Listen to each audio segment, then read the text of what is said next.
ان اقیم الدین، کہ قائم کرو دین کو۔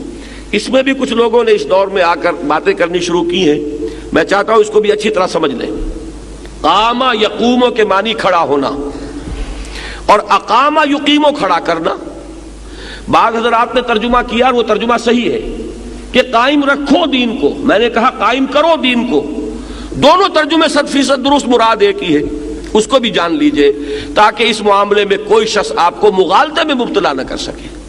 دیکھیے مثال ہے خیمے کی، خیمہ اگر کھڑا ہے تو کھڑا رکھا جاتا ہے، آندھی آ رہی ہے اس کے کھوٹے مضبوط کرو، رسی دیکھو کوئی کمزور تو نہیں، یہ بھی ہو سکتا ہے کہ جب جھکڑ آ رہا ہو تو آپ رسیوں کو پکڑ کر کھڑے ہو جائیں، آپ بانسوں کو پکڑ کر کھڑے ہو جائیں کہ خیمہ گرنے نہ پائے۔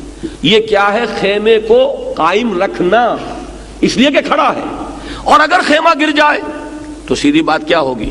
اب رکھیں گے کس چیز کو؟ وہ تو گر چکا۔ اب ترجمہ ہوگا قائم کرو، اس خیمے کو قائم کرو اور پھر قائم رکھو۔ یہ دو چیزیں ہیں کہ جن میں مفہوم کے اعتبار سے، مراد کے اعتبار سے کوئی فرق نہیں، یہ صرف ماحول کے اعتبار سے فرق ہوگا۔ فرض کیجئے کوئی شخص پیدا ہوا ہے خلافت راشدہ میں، دین قائم تھا کہ نہیں؟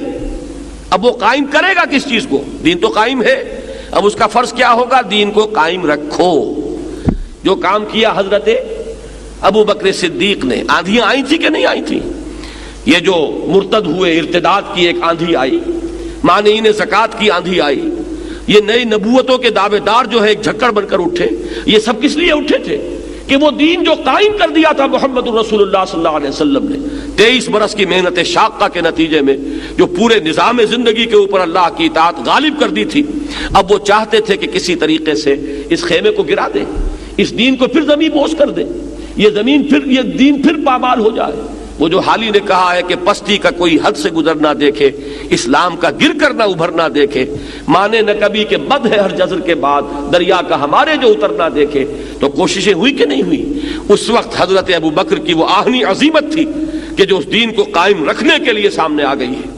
تو یہ جان لیجئے کہ خلافت راشدہ میں دین کو قائم رکھا گیا، نہ یہ کہ قائم کیا گیا۔ قائم کیا تو محمد رسول اللہ نے صلی اللہ علیہ وسلم، انقلاب عظیم جو آپ نے برپا کیا۔ اب اس کے بعد جو ہے، جو آج ہمارا حال ہے، وہ جو ابھی میں حالی کی زبان سے اپنا حال آپ کو سنا چکا ہوں، وہ کیا ہے؟ دین جو ہے زمین بوس، پامال۔ دنیا کے اندر کہیں وہ دین جو ہے اپنے ایک نظام زندگی کے حصے سے کھڑا نہیں ہے، اجزاء ہے۔ کہیں پر یہ ہے کہ نماز روزہ ہی ہے، کہیں یہ کہ چور کا ہاتھ کاٹ ڈالنا بھی ہے، اس سے آگے نہیں۔ پورا نظام حکومت، پورا نظام معیشت، یہ جو ہے وہ دین کے تابع نہیں ہے۔ تو وہ دین ایک کل کی حیثیت سے کہیں بھی نہیں۔ آج ضرورت اس بات کی ہوگی کہ اس دین کو قائم کیا جائے، اور قائم کرنے کے بعد پھر اس کو قائم رکھا جائے۔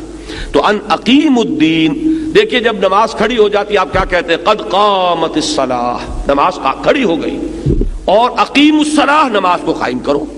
یہی بات یہاں ہے، ان اقیم الدین، وہ دین جو تمہیں دیا گیا، وہی دین جو عیسیٰ کا، موسیٰ کا، ابراہیم کا، نوح کا، وہی دین محمد کا ہے صلی اللہ علیہ وسلم۔ اب اس دین کو قائم کرنا اے مسلمانوں تمہاری ذمہ داری ہے۔